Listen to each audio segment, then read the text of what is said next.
Hola a todos. En este video vamos a platicar un poquito acerca de la definición de reglas de reescritura con una notación muy rara que se llama BNF. Así se llama esta cosa. Todo esto viene de una herencia de las reglas de una cosa que se llama gramáticas generadoras, que se estudia en lenguajes formales. Muy probablemente ustedes se van a pelear mucho con eso en su curso de autómatas y lenguajes formales.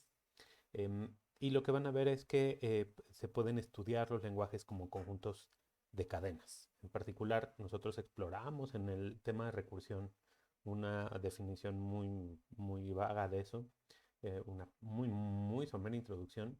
Por ejemplo, vimos que si yo tenía un pequeño alfabeto, entonces esto representaba a todas las cadenas que se podían construir con símbolos de ese alfabeto. Y pues son un chorro, así un chorrosísimo, ¿no? Es un conjunto infinito. Y entonces la cuestión es que en algún punto pues la gente dijo, nosotros cuando hacemos este tipo de cosas de matemáticas pues escribimos símbolos, ¿no? Entonces, tendrá sentido preguntarnos un poco acerca de cómo, si se podrá definir el conjunto de todos esos símbolos, etcétera. Y pues ahí nació ahí toda una teoría gigantesca y muy interesante acerca precisamente de los lenguajes formales. En este caso, con lo que nos estamos topando es con una estrategia que sirve para definir conjuntos de cadenas, pero no tan gigantescos como la cerradura de Klein, acuérdense que así se llama este, o como el lenguaje generado sobre un alfabeto completo, sino lo que hacemos es decir, no quiero todas las cadenas posibles, no, lo único que quiero es algunas de ellas, ¿no? Por ejemplo, yo quisiera tener un lenguaje que me permite, en donde aparezcan cadenas como esta, o donde aparezcan cadenas como x más 3 multiplicado por y y todo eso entre z menos 9 o cosas por el estilo con números más sofisticados o con otras variables, con paréntesis, etcétera. Para ese tipo de cuestiones precisamente es para las que usamos este tipo de reglas de reescritura. ¿Qué es lo que nos permiten? Recordarán que cuando definíamos un conjunto de manera recursiva, a veces utilizábamos este tipo de cosas, como que estuviéramos definiendo un conjunto de cosas raras. Habíamos hablado de fórmulas y árboles y listas y todo esto. En particular, a este tipo de conjuntos de cadenas les llamamos conjuntos de expresiones. Y en el tema de lógica proposicional vamos a hablar súper ampliamente de las expresiones de la lógica proposicional. Este es un pequeño ejemplo introductorio que tiene expresiones del lenguaje de la aritmética, todavía no del álgebra, pero sí de la aritmética, un pedacito muy pequeño de álgebra, pero esencialmente esto es aritmética, como sumas, restas, multiplicaciones, divisiones. Entonces, lo que nos informa aquí el doctor Miranda en que es al autor de este ejemplito, me imagino, eh, son todas las cadenas del lenguaje o del conjunto de expresiones de la aritmética que tienen sentido para el estudio de la aritmética. ¿Qué cosas no tienen sentido en aritmética? Por ejemplo, ustedes ponen menos más entre 3 por entre 4. O sea, eso es un conjunto de símbolos que si pensamos en que el alfabeto son todos estos símbolos azulitos, incluyendo los de los paréntesis. Fíjense cómo aquí nos meten un golazo, ¿no? Nos dicen que todos los números que tengan expresiones decimales, pero todos ellos son símbolos, son como símbolos terminales se llaman. Asumimos que estos son símbolos esencialmente, que los consideramos símbolos aunque están escritos al mismo tiempo con dígitos, que son otro tipo de símbolos, pero no nos metamos tanto en esos rollos. Pensemos en esto esencialmente como cosas terminales, como átomos, como donde estos ya no tienen nada más que estudiarles en el fondo, más bien vamos ahora en el estudio hacia arriba, hacia lo más general. Entonces, pues tenemos todos estos símbolos que están constituyendo nuestro alfabeto. Si quisiéramos construir el alfabeto para esto, pues tendríamos que incluir a todos ellos, ¿no?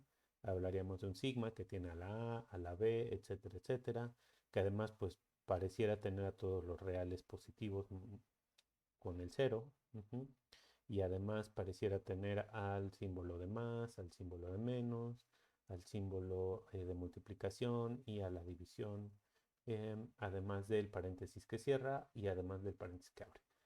Fíjense cómo este alfabeto es pues infinito y eso está un poco exótico en realidad, pero bueno, es un alfabeto infinito y a partir de este alfabeto se pueden generar las cadenas.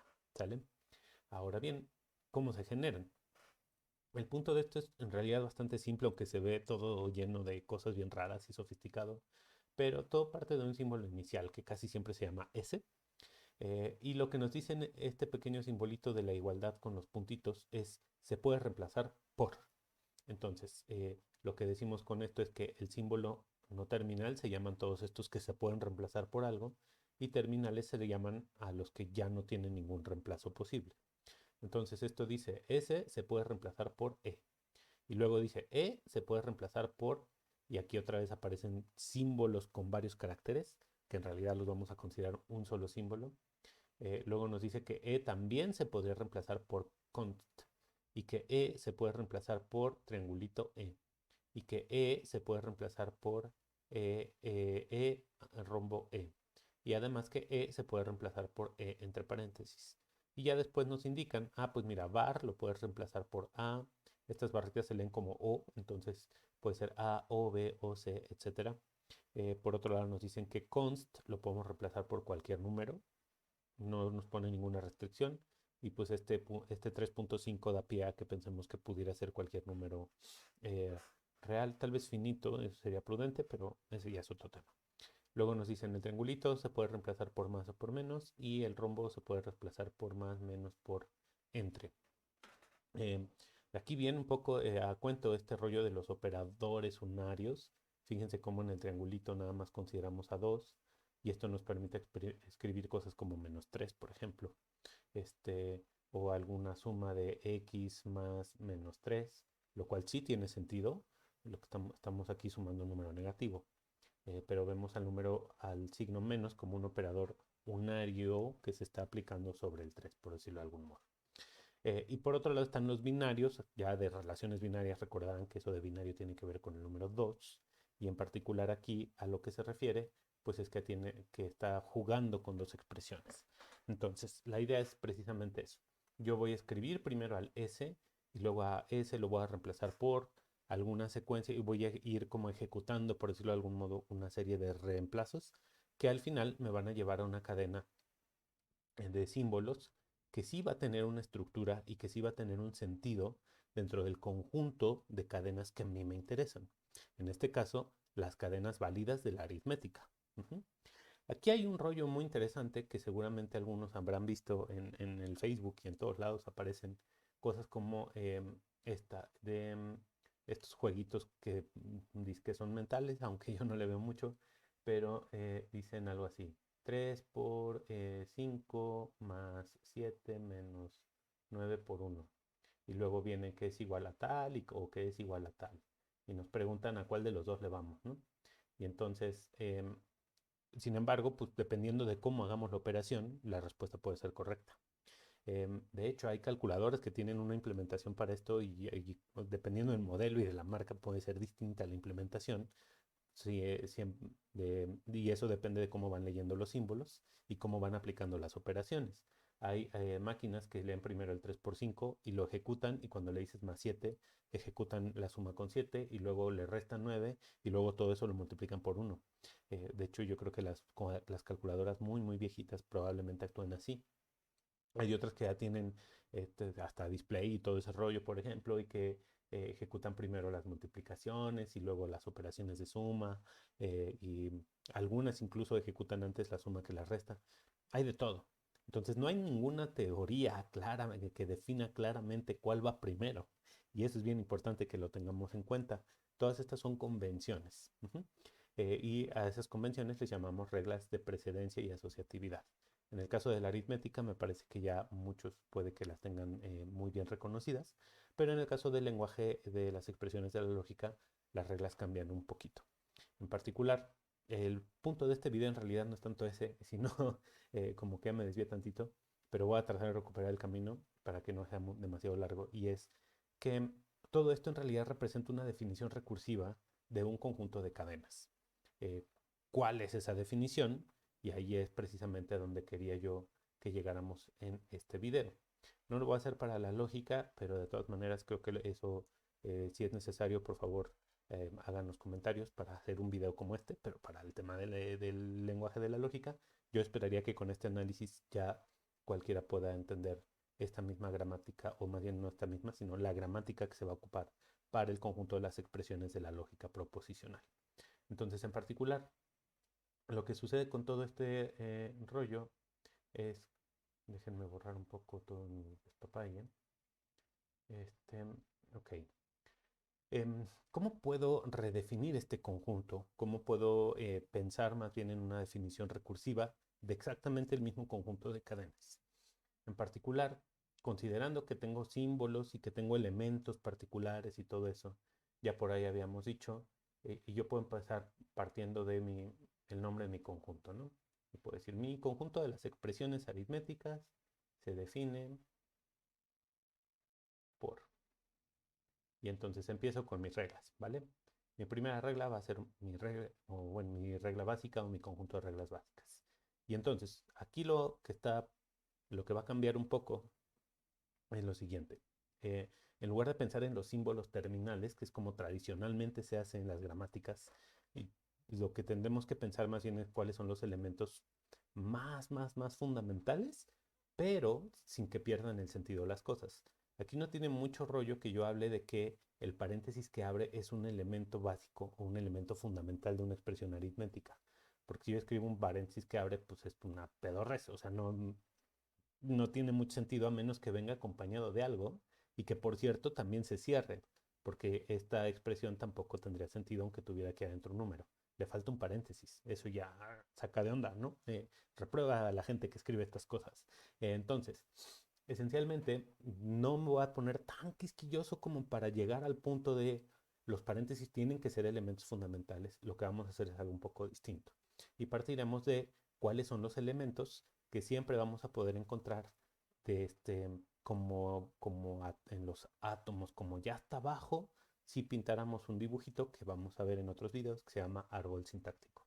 Entonces, ¿cuáles serían los elementos fundamentales con los que yo puedo empezar a jugar ya teniendo cierto sentido con una expresión aritmética?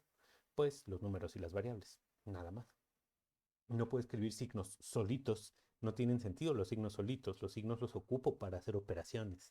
Esa es la enorme diferencia que hay entre hacer un enfoque desde una definición recursiva como conjunto a hacer un enfoque desde una definición como lenguaje o como conjunto de cadenas. Desde la perspectiva de los lenguajes formales, lo fundamental son los símbolos terminales. Aquí ya tenemos el paréntesis, tenemos los signos menos, más, por, todos esos son símbolos terminales. Y para una gramática generadora como esta, pues son la parte fundamental de la constitución de las cadenas. Pero si nos vamos como a un nivel un poco más, no sé cómo decirlo, más formal, bueno, ni siquiera es formal, es más bien un enfoque desde los conjuntos, más que desde el análisis de los lenguajes formales.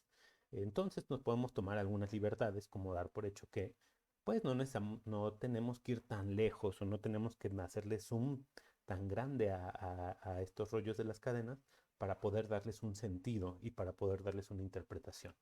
Entonces, el punto aquí es que cuando yo haga esta definición, pues de entrada voy a decir que si yo tengo por ahí un símbolo alfa en los reales positivos, unión el cero, entonces ese símbolo alfa es un elemento de las expresiones aritméticas. Con eso estoy esencialmente cubriendo todos estos casos. Por otro lado, si X, o bueno, si alfa pertenece al conjunto A, B, hasta la Z, entonces alfa es una expresión aritmética. Y estos son mis átomos. Los puedo jugar con números, puedo jugar con variables o letras, constantes si quieren. A final de cuentas, estos son los elementos atómicos de mi conjunto. Son los elementos que sí se llaman expresiones aritméticas. Los signos solitos, ya habíamos visto, no lo son. Los paréntesis solitos tampoco lo son. Pero ya pensando en términos de que hay cosas que se tienen que escribir como seriamente, entonces esta definición, en su parte recursiva, que la voy a pintar acá abajito, tomaría una forma muy interesante. En particular podría decir que si alfa y beta son expresiones aritméticas, Ahí ya le volteé aquí las letras, perdón ustedes, uno se confunde entre el inglés y el español de repente, entonces lo voy a corregir aquí tantito, lo siento. Es porque casi siempre escribimos arithmetic expressions en lugar de expresiones aritméticas en español. Lamento la confusión. Entonces, si estas dos son expresiones aritméticas, aquí lo que va a pasar se pone muy interesante. Entonces, lo que sigue es lo que va a rolar aquí. Voy a decir, por ejemplo, que más alfa es una expresión aritmética. Así completito. Todo esto lo tengo que escribir. Acuérdense, alfa ya había yo dicho que es una expresión, o sea, algo que cumpla con la definición, jala. Pero el más, ese ya es literal, ese sí lo tengo que poner. Por otro lado, digo menos alfa es una expresión aritmética. Por otro lado, también tengo que paréntesis, alfa paréntesis que cierra, es una expresión aritmética. Por otro lado, tengo que alfa, alfa, déjenme hacer esta cochinada para agilizar un poco las cosas. Alfa rombo beta es una expresión aritmética. Y aquí voy a agregar un poquito con, y además el rombito, ay, esta cosa me ganó y puso un círculo. El rombo pertenece a el conjunto más, menos, entre y por. Entonces, ¿qué es lo que tengo aquí? Estoy haciendo una definición recursiva de expresiones en donde los átomos ya están un poquito más libres, por decirlo de algún modo. Aquí digo, sí, yo voy a jugar con números, voy a jugar con letras que van a representar a lo mejor variables, constantes, no lo sé, pero van a ser esas letras específicamente y nada más esas, y van a ser estos números específicamente y nada más estos. ¿Qué puedo construir con una cosa y con la otra? Exactamente lo mismo.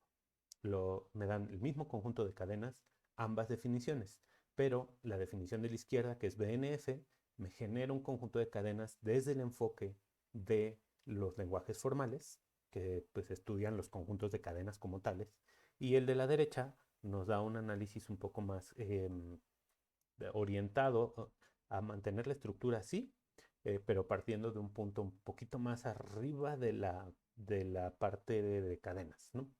Aquí, fíjense, no tenemos esos símbolos terminales como que están revueltos, ¿no? No los ponemos por aquí aparecen paréntesis.